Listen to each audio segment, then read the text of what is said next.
Welcome to Beyond the Huddle, a Central Arkansas FCA podcast where faith meets competition. Join host Josh Adair and Zac Rose as they dive into real stories from athletes, coaches, and leaders making an eternal impact through sports. Each episode brings powerful conversations on faith, leadership, and living boldly for Christ in every field of play and walk of life.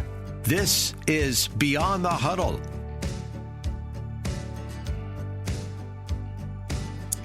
Welcome to Beyond the Huddle, the Central Arkansas FCA podcast where faith meets competition. We've got an awesome episode in store for you today. I've got a good friend, a great coach, and a great man of God with me today. We've got Mr. Jahvel Lair, and I'm super excited to have him here today.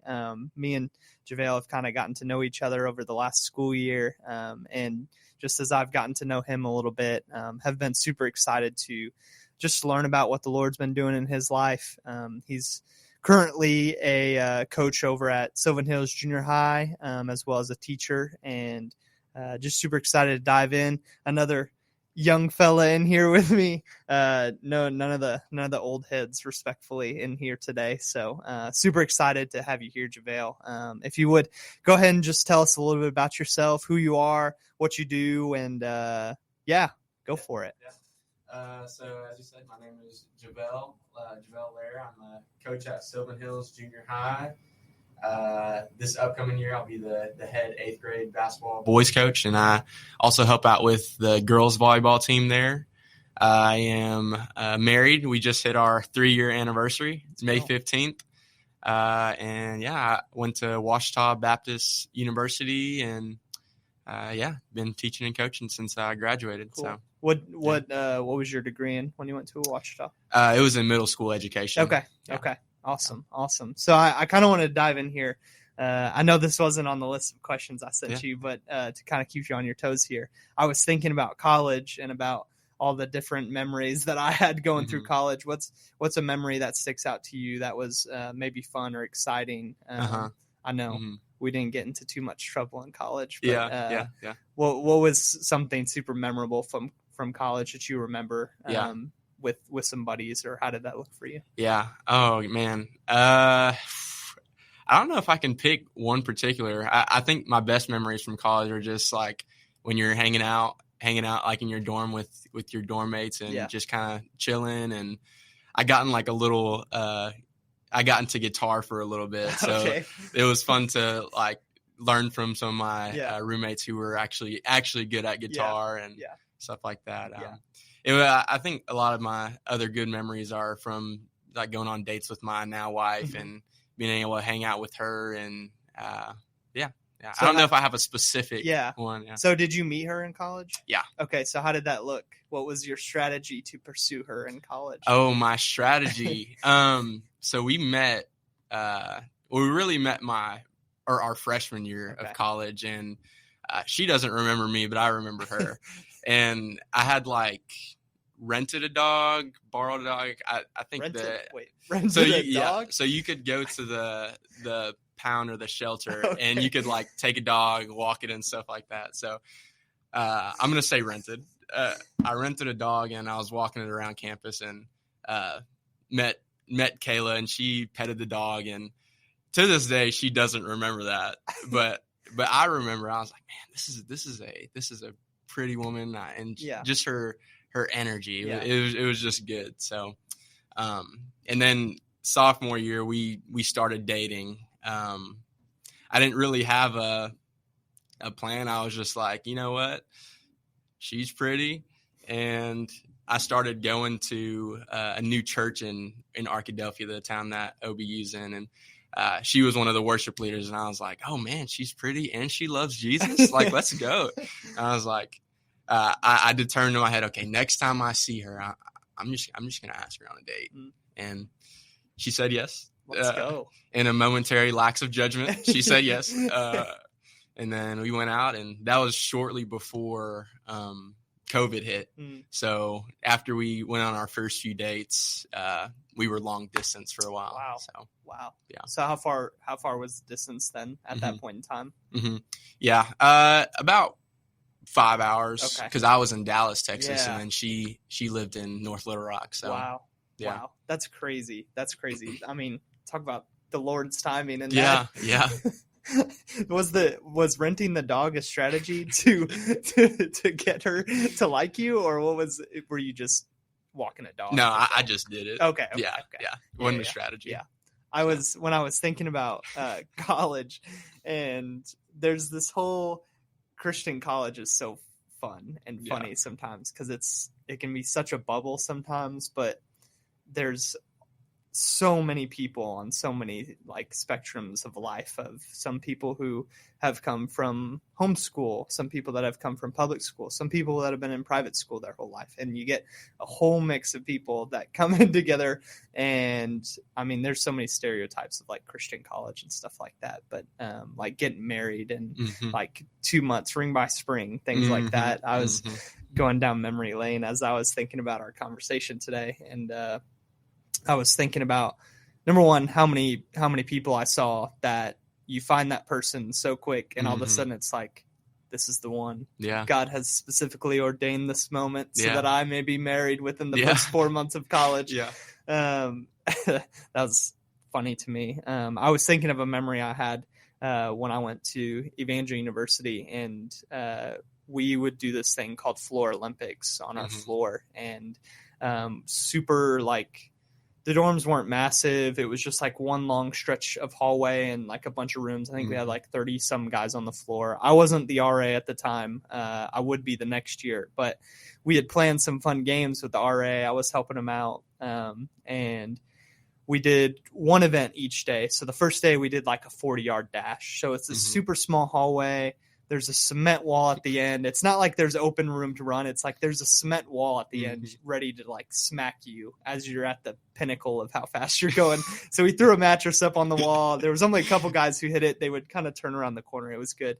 But we did this. We found this beautiful, pristine porcelain toilet that was in our storage room. I don't know why it was there. There was no purpose for it being there except for that. I think it was meant for us to use, and not in that kind of way, but we used it. And, this guy won't mind me telling this. He would laugh at this story again if I told it, but we decided that we were going to do something similar to a 40-yard dash. We would call it the toilet run. And so we put a minute on the clock, and however many, like, think of like a gym, you go up and back, however many up and backs you could do in the hallway, that person would win that event. And so it's just like, if you never picked up a toilet before, a toilet is super heavy. Yeah. Like it is like massive and it's really uncomfortable. There's no good way to hold a toilet. Yeah.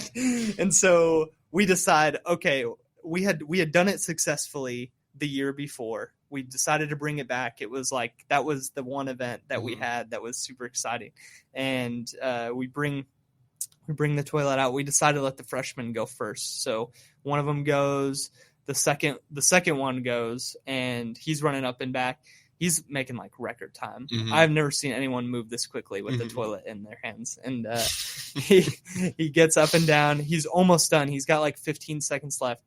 And there's a bunch of people in the hallway. They're all looking from their rooms, videoing this and that. Funny. And he trips, and the toilet goes flying in front of him. Mind you, this is like a porcelain toilet. The toilet shatters on the ground, and he falls on the toilet. Like, and not to be like gory, but like he like cut himself up pretty good. Like, I think it was like 40 stitches he had to get. Wow. So immediately I see him fall and I see him get up, and he doesn't look too pretty. And I didn't even stop to go check on him. I went and grabbed my keys because I was like, he's going to have to go to the ER. Yeah. And so me and one of my good friends, I'm like, all right, let's go get some towels on him, get him in the back of my car. And so we rush him to the ER. And the worst part of it was, thankfully I didn't have to do this, but my friend had to call his dad that night. And his dad is awesome, but he's also someone that I wouldn't want to call at 10 p.m. on a Friday night saying, hey, your son just got shredded up by a toilet. Like, he's getting stitches right now. He's okay. But, man, what a joy that was to be able to experience that. College is such a unique time. Mm-hmm. I wouldn't encourage that for anyone out there listening. Do not run with a Yes, toilet. It's yes. like scissors. Don't do that. It's not a good idea. But to kind of fast forward then to you got your degree in middle school education, and have you always taught at Sylvan Hills? Mm-hmm. Okay. Mm-hmm. So, and you've taught there for how many years now? Just finished up my third year. Okay. So third year in, what was it like first year? Did you do student teaching? Mm-hmm. How did that look for you? What was the process? Did Mm-hmm. you get any kind of experience before then? Yeah. So I only had to do student teaching in college. Okay. And I just had to do that for the last semester of my senior year. But I didn't have to do any of that after graduation, but first year was tough. Yeah. First year was not fun. It was a lot of hard work, a lot of learning, a lot of figuring out that I don't know everything, and that I have a lot to learn. So what is that like then of coming in, and now what were you teaching specifically first year? 8th grade math. Okay. Yeah. Mm-hmm. And that's what you're still teaching, Mm-hmm. correct? So 8th grade math, that was the best 3 years of my life. Yeah. What is that experience like to not be the one learning anymore, but Mm-hmm. to be the one like actively teaching? How does Mm-hmm. that look for you? Is that like, obviously it's not so difficult anymore, but Mm-hmm. was it difficult early on to either get frustrated, not necessarily at the students, but Mm-hmm. just like get frustrated with, this is a difficult process. It's Mm-hmm. hard to like get someone to understand because you want all of your students to be successful. Mm-hmm. What did that process look like for Mm-hmm. you? Yeah. I don't think it was too difficult to like change from the, I guess like you could say, learner to teacher. Mm-hmm. I think the hardest part was me like wanting them to understand this stuff, but them not really wanting to understand for themselves. But yeah, in that there's learning too. Like I can't just expect them to just want to do it. Like I've got to make them want it. Like I've got to encourage them. I've got to make it seem, I've got to sell it well. You know, I've got to make it seem interesting. I can't just stand up there and teach for 30 straight minutes on the intricacies on whatever lesson we're learning. I've got to add some type of pizzazz to it or do something to where their imagination is sparked and they actually feel a little bit more engaged with, you know, what we are learning. Yeah. Mm-hmm. Yeah, definitely. I think that's 8th grade seems like the prime year that students either decide, oh, I really like school and I want to work Mm-hmm. hard for my grades, or it's like, man, Mm-hmm. why are we learning about math? Like, what's Mm-hmm. the point in this? Mm-hmm. How do you feel like you approach a dynamic where maybe some of your students are more engaged and others Mm-hmm. are a little bit disengaged? How do you intentionally like seek out specific students in that? Is it after school help? Is Mm-hmm. it just giving a little extra help in the Mm-hmm. classroom? What does that look like? Mm-hmm. It's mostly in-class stuff. Yeah. I don't really do any like after-school tutoring or anything like that. I mean, I do think there comes a point where it's like, I can't do anything. Yeah. You know, the responsibility does lie on them, and I'm responsible for trying to engage them and trying to get them interested. But unless they really want to learn this stuff and want to see the value in it, there's nothing I can really do about that aspect. Yeah. So yeah, I think a big part of it is just me like continuously like trying to communicate to them like there is like innate value in learning, and like you may not actually use all of this stuff later in life. Like I was talking to an older guy that I go to church with, and he was like, I hadn't used algebra since algebra class. And like it is kind of true, but I think more so like what I'm wanting them to like grasp is not just the like math itself, but just the mindset of like learning is good, and like I feel fulfilled when I learn, and like I can't say this obviously, but like God created us to learn, and like there's a sense of dignity and a sense of pleasure that comes with, I may not even need to use this later, but like I just love to learn. Yeah.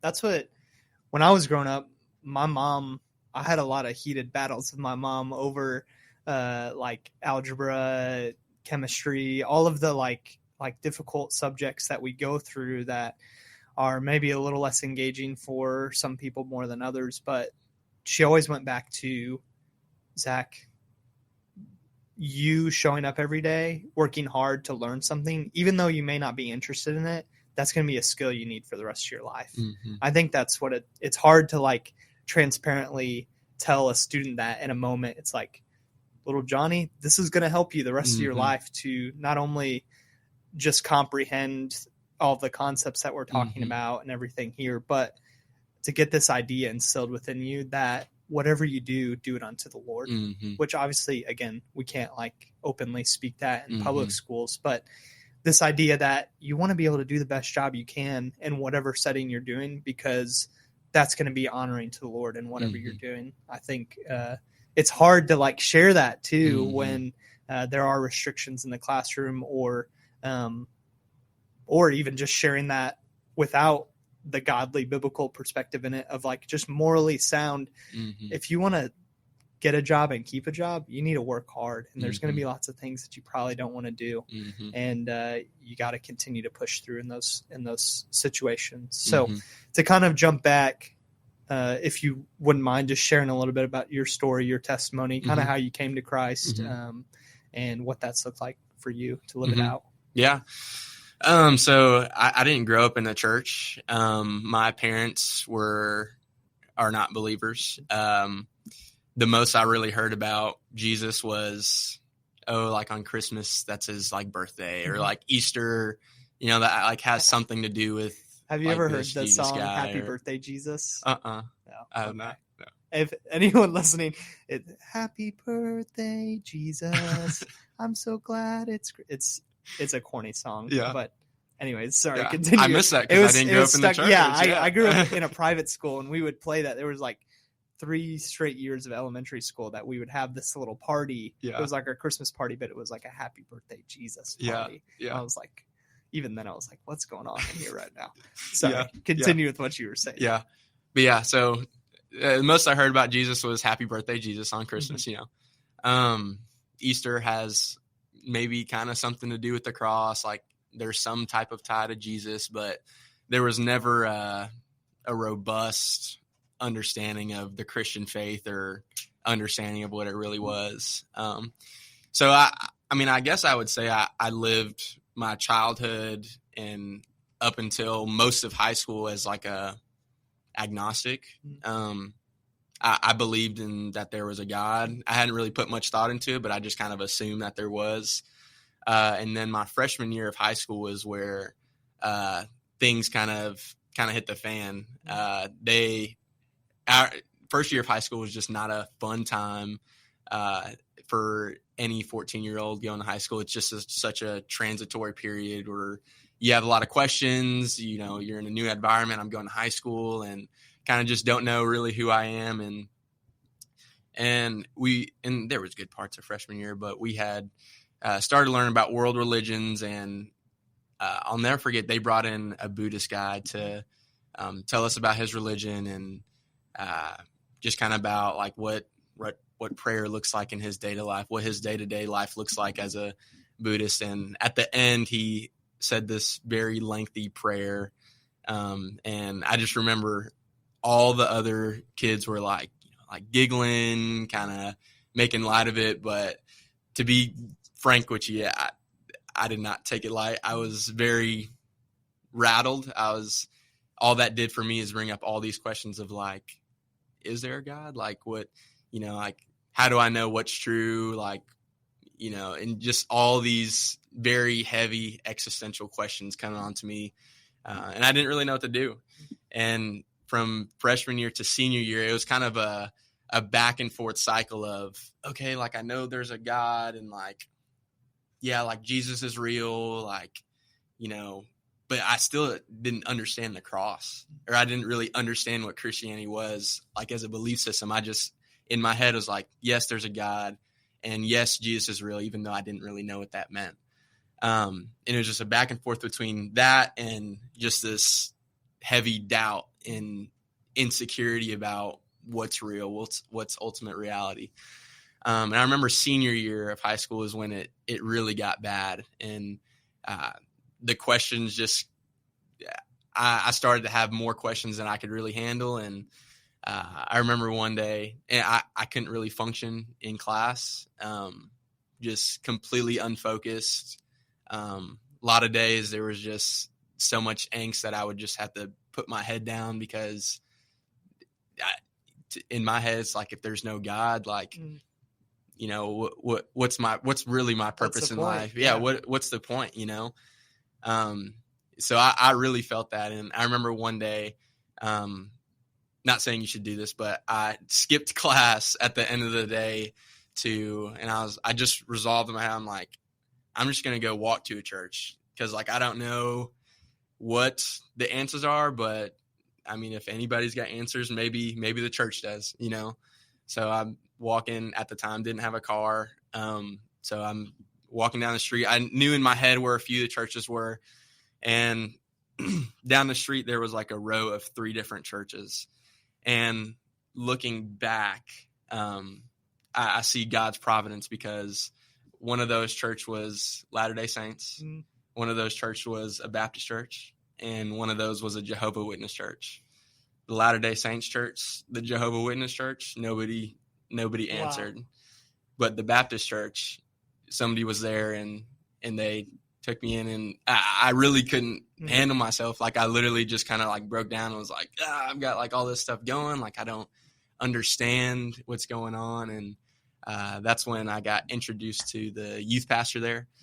And he kind of walked me through some of my questions. And most importantly, he just kind of sat with me. And he was like, it was the first time like I was able to like express these questions and somebody not be kind of like run away from them or even get mad at me. Because beforehand there were some situations where like I'd expressed some of these thoughts like in questions, and it was like the adults in my life would be like, oh, like you shouldn't even be thinking about that, you know. But he just sat with me and listened, and he introduced me to like some apologetics, which is like, you know, answers for defending the Christian faith. And at that moment, the doubts did not go away, but in talking with him and building a relationship with him, like I came to understand, okay, like the Christian faith is like, there's some roots to it. And like, it's not just like some stuff that people make believe or like want to believe because it makes them feel better about life. But like, there's like, it's grounded. Like, you know, the Bible is not just a book full of some spiritual truths. Like, there's history in it, and like the history can be tested. You know, like the Bible makes claims about things that really happened in reality, and like we can actually test those claims out. And what he kind of showed me is like, when you test those claims out, like it comes back like the Bible's true, and like what the Bible's teaching like is absolutely relevant to us. So I didn't get saved, or I didn't get saved right then. But I definitely think that was the beginning of God really, really working on me. And I want to say, you know, through that senior year, there was probably I really hit a point where I truly understood like I'm not good enough for God. Like I can't like earn heaven. Like I can't, there's nothing that I can do where like I've satisfied him. And it's like, I think somewhere along the line, I don't have a specific moment that I remember like giving my life to Christ and, you know, and repenting and turning to him. But I know somewhere along like that senior year is when, you know, I truly understood like God, like I can't reach you. And like I've sinned against you, and like I deserve your wrath. And like, I understand that like you sent your son Jesus, like to die for me, and to like die for my sins. And like, I just want nothing more than that. So yeah, that's how I came to Christ. It was not a pretty experience, but again, looking back, I just see so much of God's providence and just how he was just faithfully moving through like all of those hard circumstances. Yeah, that's how I came to Christ. Yeah, that's so crazy to see how, and obviously your journey was one more of you're seeking the truth. You're seeking to find whatever's out there for you. Mm-hmm. And I think it makes sense why you're a teacher now, because you're helping students find the answers to the questions that they have. Mm-hmm. That's what I tell students all the time. I say it's okay to not know the answer, but it's not okay to stop looking for it. I think the same way in your walk with the Lord and how you got there, it's a process sometimes too. It's not like, I know we in the church sometimes can get so stuck on instant salvation.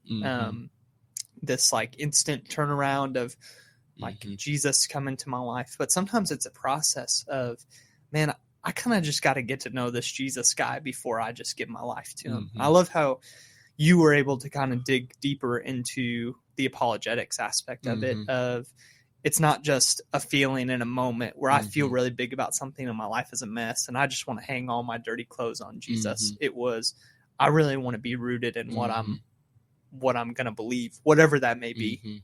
And seeking truth is something that is becoming less and less of what our students are looking for, what our adults are looking for, because all of a sudden we've got these devices in our hands that apparently tell us the truth about everything within like a snap of our fingers. We've talked about that on the show before of, man, how do we find truth? Where is the truth? At the end of the day, my personal philosophy is just keep looking for it. I mean, you can look in all different kinds of areas. You can, like, there's plenty of different people who will tell you what their truth is. But at the end of the day, there's objective, like, this is what has happened. This is what we know will happen because of the truth and the foundation of the historical facts of how the Bible lines up to match with any kind of historical evidence that we have separately. Even just science, how the earth works, how there has to be a divine creator for a divine creation. But anyways, that is so cool to hear that of, and even what you talk about the churches too, of man, the Lord's just like, he's got his hand all over your story. Like there's no way to explain that other than the Lord is with you in that moment and is directing your steps because you're looking to find the truth. So with that, then you give your life to Christ, and what does your life look like after that? How does that change the course of where you thought you were going? What were the steps that you took after you kind of gave your life to Christ? Yeah. I don't know if it really changed the course of where I thought I was going because I didn't really know where I was going.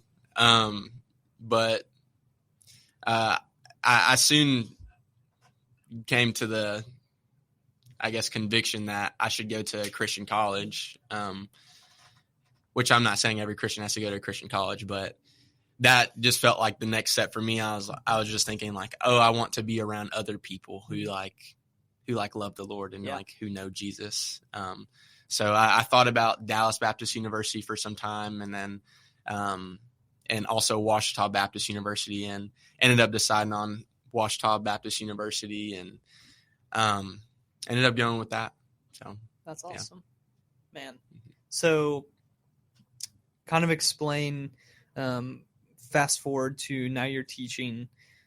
Tell us a little bit about what it looks like to teach in a classroom in 2025 as a Christian, as a believer. What kind of boundaries, what kind of things do you have to protect yourself of, while also trying to speak truth into the life of students? What does that look like on a day-to-day basis? Yeah.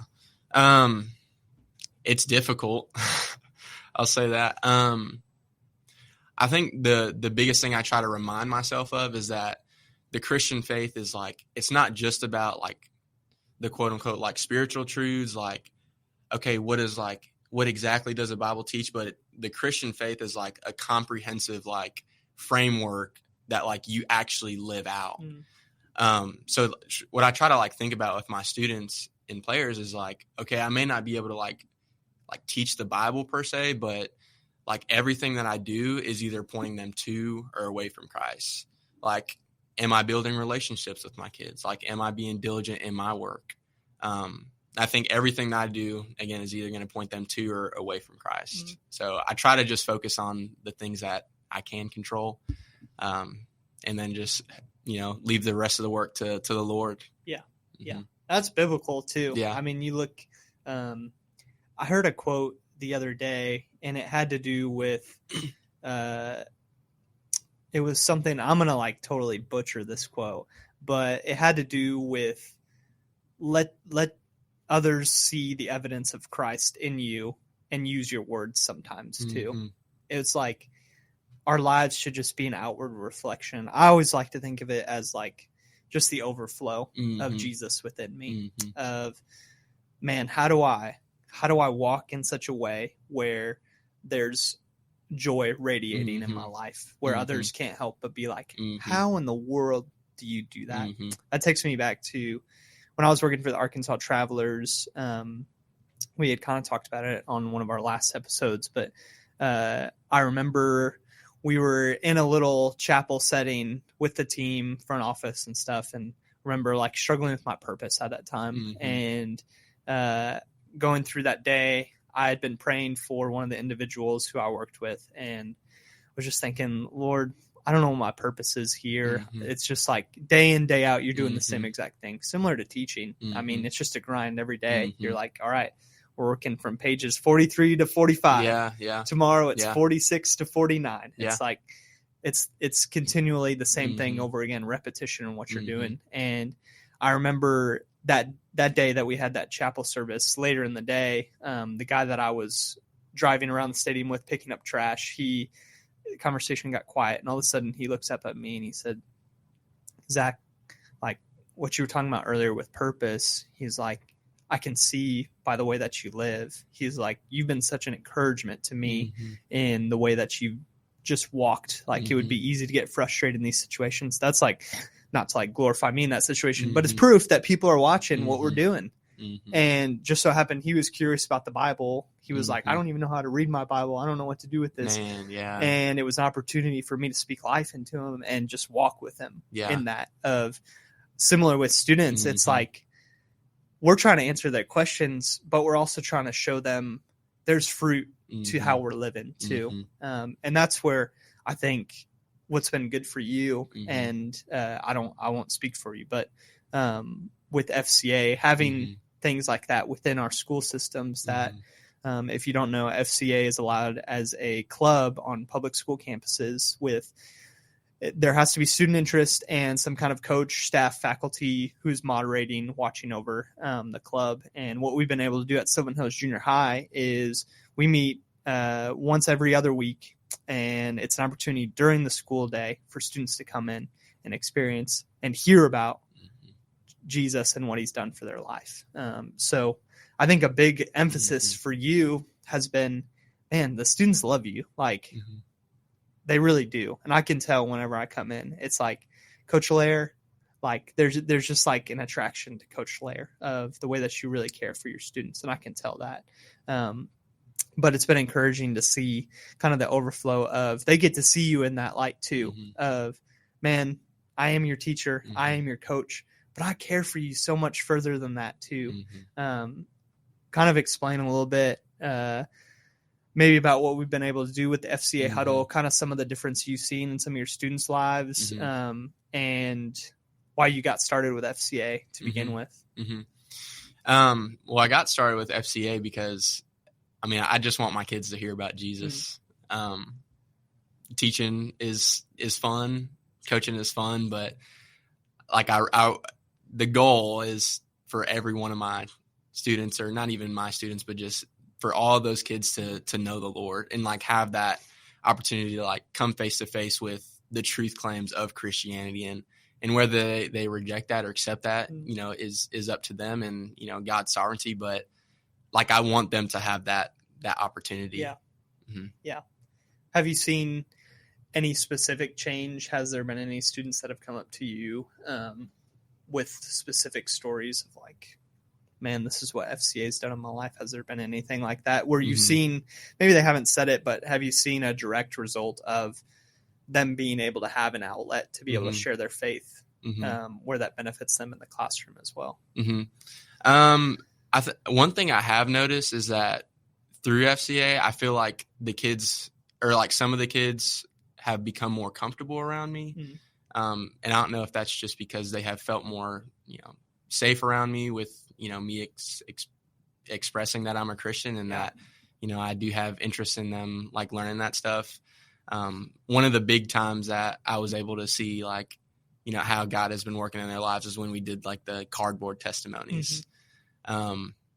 'Cause I think it's easy it's easy to not think, or to think like, okay, since they're kids, like they're not like struggling too much. Like what do they have to worry about? Like they're 13, but I mean, some of the stuff that these kids have to go through and to see like God working in their lives the way that he is, it's super encouraging. And honestly, it's convicting sometimes too. Yeah. That's what, if you don't know what a cardboard testimony is, essentially we were able to do this for our banquet this year, but have the students share their testimony in 10 words or less, front and back. You share where you were, what you were stuck in, and how God has delivered you from that. That was definitely cool for me to be able to see too. And those students were just honest and vulnerable with kind of where they had been and where the Lord had taken them. That was a very, very cool moment. Something that was pretty exciting to see this year. I think what's been fun in our FCA time has been just bringing the students in for games. Like, dude, I love building relationships through like some kind of sports or athletic background. That's what I'm super excited for FCA camp. I think by the time this airs, FCA camp will already have been over with. But currently right now, as we sit, we're just coming up on FCA camp this next week.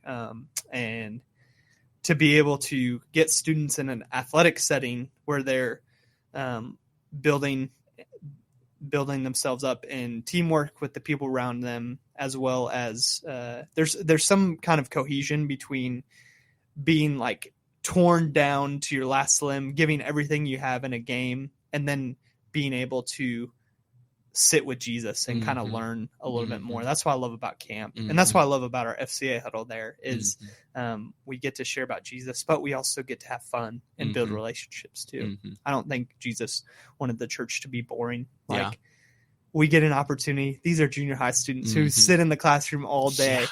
And even for teachers, they're in the classroom all day and we're just sitting there reading page after page. I don't know what it looks like so much now, but being able to give them an outlet to come and just be like, we want to have some fun and we want to build your teamwork skills and your communication and everything like that. But being able to come up with a fun game or do something like that has been super fun for me to be a part of. And I know for you to be a part of too. I'm super excited for next school year and to see what that all looks like. I kind of want to ask you too, for your own personal life with being married, being a coach and being a teacher, what does it look like for you in the heat of a season to really take time to intentionally spend time with the Lord? What does that look like for you? How do you slow down? Yeah. Again, it's hard. I think the biggest thing has been just making my time to dig into God's word a priority. Like if it happens in the morning, it happens in the morning. If it happens during my prep period, it happens during my prep period. If I miss a day, like it's going to happen. Like I gotta try not to be legalistic about it. I think it's just making a priority and like whenever there is time to do that. But I think a big part of that is reminding myself that I do need to be in his word. And it's like, if I'm not in his word, like really soaking up like the wisdom that he's trying to communicate to me through his word, like there's no way like I'm going to be able to lead these students right. Like there's no way that I'm going to be able to lead like these players right. Because I might be doing it, but I might be doing it my own way. And then it ends up causing more damage in the long run because I didn't just trust his ways. And I can't trust his ways unless I really know his ways and are meditating on that. And just like continually looking for those opportunities to soak his word in. I think another part of it too is like just community. Like we're in they call them D groups at our church, but just like making that a priority to make it when I can to our D group meetings, which during basketball season, it was hard because Thursday nights were when we met and that's when we had our games, but like still getting together with those guys. Like I get together with a group of guys every Friday morning. And that's like some of the I don't know what other word to say, but like some of the sweetest time to me, just because it's so refreshing to get around like some other guys who are also busy and who like are genuinely trying to like seek the Lord in like everything they do, and being able to, carry each other's burdens and, ask each other for prayer and just be honest with each other, like what's going on, what's been hard. And, community and just making it a priority to soak up his word whenever I get the chance to. I think that's something that I've seen that's been important. In any work that you're doing, especially when you're trying to do ministry, like you're teaching and trying to do ministry at the same time, which is what we're all called to do. Just living your life for Jesus and trying to lead others in that way too. But the impact that community, surrounding yourself with people that are going to continue to lift you up is so important. That's really, really cool to hear, to talk about as a young person. And remind me, how old are you again? 24, man. 24. We got 22 and 24 in here, man. We're just young little sponges trying to soak up everything we can. Share, if you don't mind, share a little bit about some of the biggest lessons you've learned being married so far. Because you've been married for 3 years now? Just hit 3 years. Yeah. I think the biggest lesson I've learned is that it's just not about me. I look back to our first year of marriage, and I still have to daily like kill this sin in my life, but like, I just think so many of my choices and words I use and we're just selfish. Like I'm just looking to my own interests. Like, oh, like I don't want to help you with that. I might have not said it like that, but in my mind, like that's what's going on. Like no, like you can do that. Like just kind of like leave me alone, let me do my own thing. And we really hit a point where it was like no, Jahvel, God really had to course correct me, and like you're not doing this right. Like you've got to fix your behavior. Like it's not about you. Like your purpose is to love Kayla and like to be like a husband to her. And like right now, like you're not being a husband. Like you're just a lot of childish behavior, a lot of things that I'm not proud of, but she stuck with me, and she was very gracious to me in those times. And honestly, one of the things I can really appreciate now, at least, is that she was very upfront with me. She didn't just let it happen. Like she was very vocal about, like, hey, this is not okay. Like you cannot act like that towards me.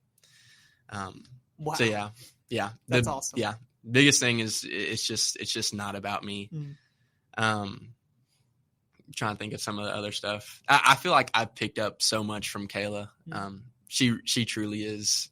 She's great, and she's at the time she was definitely like a much more mature Christian than me. She had been saved since she was 5, so I think she definitely had a lot more stuff worked out than I. I continuously learn from her. Yeah, to all the young fellas out there thinking about getting married, like we're not perfect in here by any means, but when you're looking for a partner, you got to go so much further beyond just what they look like or how they make you feel in a moment or this or that. Like, man, I can't tell you the importance of moments where I've had with my fiance when we were dating or even in this engagement period where, man, you just get a heart check sometimes. It's like, I've been living so selfishly of like, how is she supposed to respond to the way that I just acted? I've put her in a situation where it's like, so what do you think?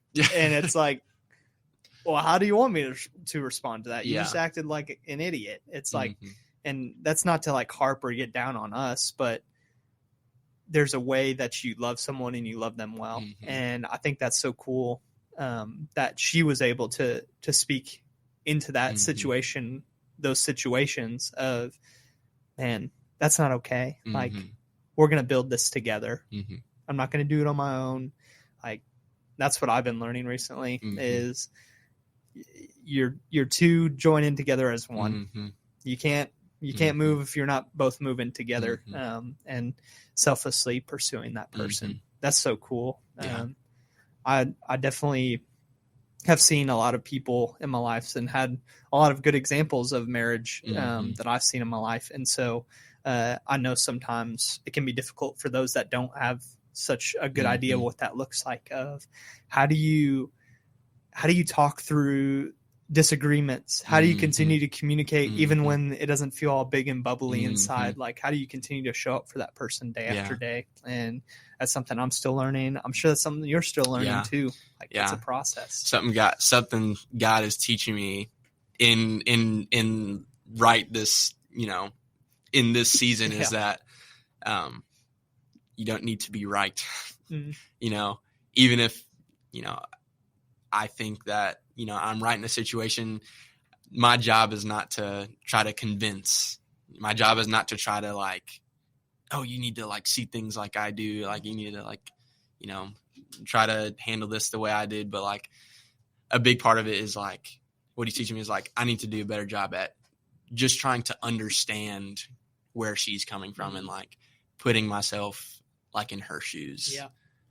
There was a quote I heard recently, and I'm going to butcher it, but it was the kings of butchering. I know, the kings of butchering. Yeah. Yeah. It was woe to you who try to answer without understanding first. And it's I'm so quick to just think I'm right. And if I disagree with something right away, I'm nope, no, that doesn't make sense. But God's teaching me no, just be quiet, stop talking for a second, and just try to understand. And it's also not just about the facts or the factual stuff. Just sit and try to understand her emotionally too, and just be patient. And if you do end up disagreeing, you end up disagreeing, that's fine. But your job is not to convince at all costs. You need to sit there. You need to try to understand, even if you disagree, and even if you don't end up agreeing. Yeah. Yeah. That's so good. There's so much wisdom in that too. To kind of talk about something that is a big disagreement, and I'm sure you've debated with your wife about before. And to kind of end our segment here, we got about 5 minutes left, but so I don't know how long you had prepared to talk about this, but who is the greatest of all time? Is it Michael Jordan or is it LeBron James? The greatest of all time. Honestly, my opinion has changed on this. Okay. For the longest, I would have said neither. I would have said Kobe Bryant. Okay. I respect that. Yeah. Yeah. But recently I have been converted. Oh. I have been converted. I have fallen to the... You spend too much time with junior high kids. I know. I feel where this is going. Yes, I have been converted. I have been evangelized to the side of LeBron James. Oh, man. Oh. So what flipped your mind in that process? What made you change your mind? I think just thinking about it more from a coach's perspective. Okay, if I had to pick somebody to be on my team or my roster, who would I pick? And I would go LeBron. I was honestly, it just kind of clicked one day. I was honestly, I would pick LeBron. I mean, he just does everything so well. And also I feel like he's probably a little bit more enjoyable to be around than Michael or Kobe. Yeah. Yeah. So, did you watch the Last Dance documentary? I did. You seen that? I did. I wouldn't have wanted to play with MJ. No. And to be fair, it's not like I've watched full games of Michael Jordan. Yeah. I've just seen highlights, but from what I do know, I'm going to go LeBron. So you view that as we're on the playground, we're playing on the blacktop, that he's your number one overall pick. Okay, no. If you could choose, no. So that's a whole different conversation. If you could pick any single person that you would want on your team to try and win a game, you're playing 2-on-2, who are you choosing as your teammate? 2-on-2? Do I want to get the ball? No. No. You will not get the ball. I'd probably pick Kobe. Okay. I'd probably pick Kobe. So in a blacktop situation. Yeah. In a blacktop situation. So why Kobe then? I just think he's the most skilled basketball player of all time. Okay. Again, from the little that I saw Kobe in the highlights, I guess, that I saw of Michael. Yeah. It's like, nah, I want Kobe. Yeah. Because, in pickup, like, there's less, like, rules, Mm-hmm. I could use some of Kobe's attitude in a blacktop game. Yeah. So. Mamba mentality. Yeah. That's what Kobe's more of our generation, though, I feel like, too, of when I was younger. I'm a Chicago Bulls fan. Mm-hmm. I would watch prime Derrick Rose go up against, like, my Kobe guy. Bryant. Yeah. I remember they had a Christmas Day game. Like, I watched those highlights often because we only got, like, 2 years of prime D Rose. But D Rose hit that floater. Yes, dude. Gosh, yes. You know exactly what I'm talking about. But I've always brought Kobe into that conversation too, because Kobe won 5 championships. Yeah. Kobe had, in his prime, one of the greatest centers of all time. Mm-hmm. But you can also argue that Shaq had no jumper, and there was a different way that Kobe had to play the game because big Shaq and a fool is down there clogging up the paint too. I definitely think there's a story I like, and this will kind of to wrap us up here. There's a story I love, and Jay Williams, he was the number 2 pick in the draft. He went to the Chicago Bulls. He got in a motorcycle accident. His career never panned out, but he's an ESPN analyst and played for Duke in college. But he was talking about how they played the Lakers one night, and he came in early. He was like, I'm going to get some shots up. We're playing Kobe tonight at Staples Center. And he was like, I'm going to come in early. Kobe was already in there in a full sweat. Yeah. Like 3 hours before the game. Jay Williams works out, and Kobe's still in a full-on sweat. Yeah. Game time moves, and he sits there and he just watches Kobe the rest of the time that he's in there. Like, mind you, he had worked out completely. Kobe had been in there and continued to work afterwards. They had a game that night, and he went up to Kobe and was like, after he finished his workout, he went up to him after the game and was like, why were you doing that before the game? He had scored like 40-something points that night. And he said, I saw you walk in the gym. And he is like, there's no possible way that I'm going to let you outwork me. And that's the mentality that he had. He's a psycho. Yeah. Like, who does that? Yeah. Like a full-on workout before a game. I would be gassed for the game, but he comes in and drops 40-something points. Yeah. But Kobe Bryant, folks, that's the new GOAT in town. Man, thanks for being on, Jahvel. Yeah. I really appreciate your perspective and being here.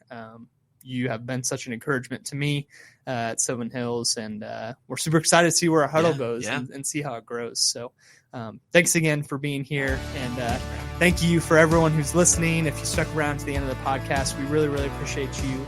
We're super excited to continue to roll out these episodes for you and kind of see where the Lord takes us on this journey. So thanks for tuning in to Beyond the Huddle, the Central Arkansas FCA podcast where faith meets competition. Again, I'm your host, Zac Rose, and we will see you next episode.